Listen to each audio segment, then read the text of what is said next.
Hello, everyone. Today, I'll be showing you how the moblade shines in GvG, and we'll dive into some new skills and inner ways you should be using. But before that, remember my recent video on how to infinitely farm Stormbreaker? Well, I've optimized that method even further. If you follow the exact setup I'm showing on the screen, you can farm it more efficiently than ever. That's it for the recap. Let's jump straight into the GvG action. First, let me show you how to combo commander skills with the moblade's ultimate. The commander skill I use most is the one that applies a 60% healing reduction for 15 seconds, debuff to the enemy team. Alright, now I'll dodge right into the middle of the enemy cluster and trigger that powerful ultimate. Most of the enemies are being sucked in and neutralized by my ult. Imagine what happens when our teammates provide fire support from the backline in this situation. As you can see, every single enemy on the screen was wiped out. Let's look at a similar scenario in the next clip. Just like before, I used the commander skill to apply the 60% healing reduction debuff. Notice that I'm not rushing my ultimate, I'm waiting for the perfect window. We have a 15-second window, so there's no need to panic. Landing the ult at the precise moment is what matters most. I used Serene Breeze and timed the moblade ultimate perfectly. Nice! We successfully neutralized a massive group of enemies again. With our team's follow-up fire, most of them were taken down instantly. If you master this, no one can deny that the moblade is a true game-changer in GvG. This time, the enemy moblade player used their ultimate. However, that wasn't a smart move. Since our team had already wiped out their DPS players, there was no one left to follow up on the moblade's initiation. As you can see, the ult went off, but nothing happened. Timing is everything. You shouldn't waste your ultimate like that. Next scene. Here, I'll show you a ping-pong play with the moblade ultimate. I timed my ult perfectly in the middle of the enemy pack. As soon as mine ended, another moblade player on our team chained theirs immediately. Look at them getting swept away. They're bouncing around just like a ping-pong ball. Chaining moblade ultimates like this can flip the tides of battle in an instant. I'll say it again, using your ultimate in the right place at the right time is crucial. If you master this, no one can deny that the moblade is a true game-changer in GvG. It's vital to seize the momentum in the first engagement of a GvG match. Once the momentum shifts to one side, it's incredibly hard to turn it back. That's why I don't hold back my ultimates during the first fight. What happens when 3 different moblade players chain their ultimates back-to-back? No enemy survives that combo. Chaining your ultimate with another moblade player like this can be an excellent strategy. By clearing them out quickly, we're able to attack their tower without any interference. Similar to the previous clips, apply the 60% healing reduction debuff, then use the ultimate to wipe them all out. Combining your commander skills and ultimates like a combo is a devastating strategy against the enemy team.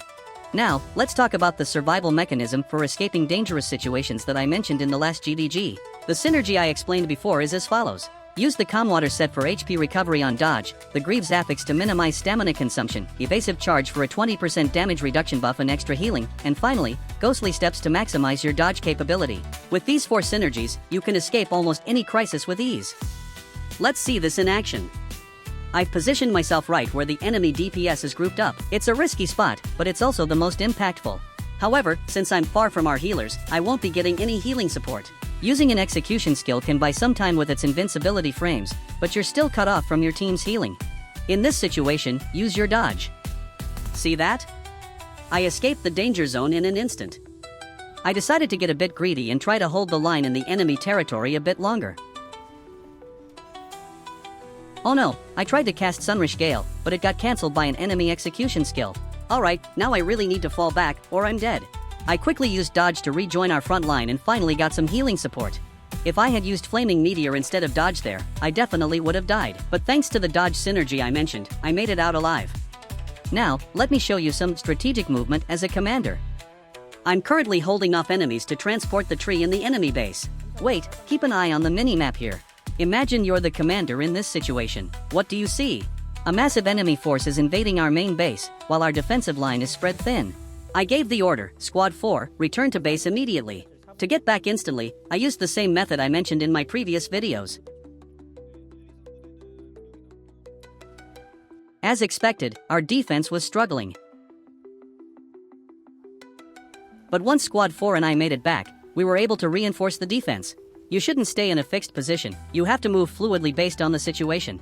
After clearing out the invaders, I ordered Squad 4 back to the red tree. Why? Because once those enemies respawn, they'll most likely gather at the red tree to try and seize it again. I moved a step ahead to be prepared. What if they invade our base again instead? No problem. If that happens, I'll send Squad 3 back this time instead of Squad 4. In Where Winds Meet, character stats don't differ that much between players, so using commander and ultimate skills at the right moment is what decides the win. That's why GvG is so fun. By the way, I've heard more and more guilds are using cheats in GvG lately. It's honestly sad. Do they really want to win that badly because they lack actual skill?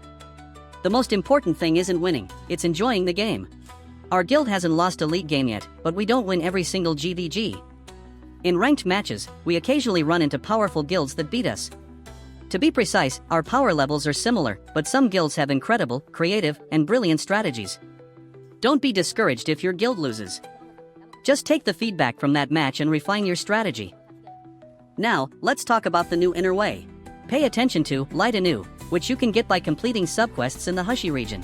I've always said there's no right answer in this game and that everyone should use their own unique build.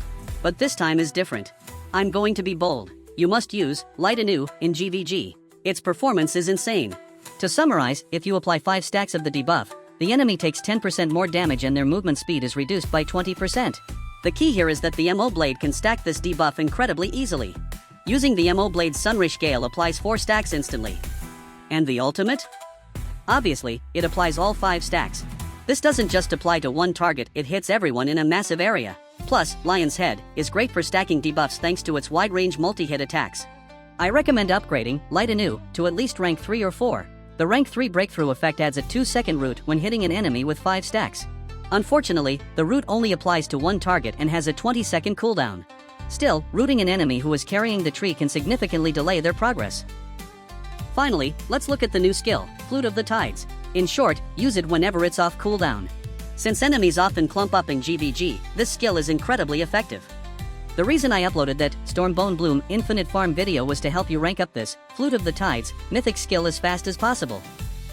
You can animation cancel Flute of the Tides with the Parry key. The timing is simple, press Parry as soon as you hear the flute sound after casting.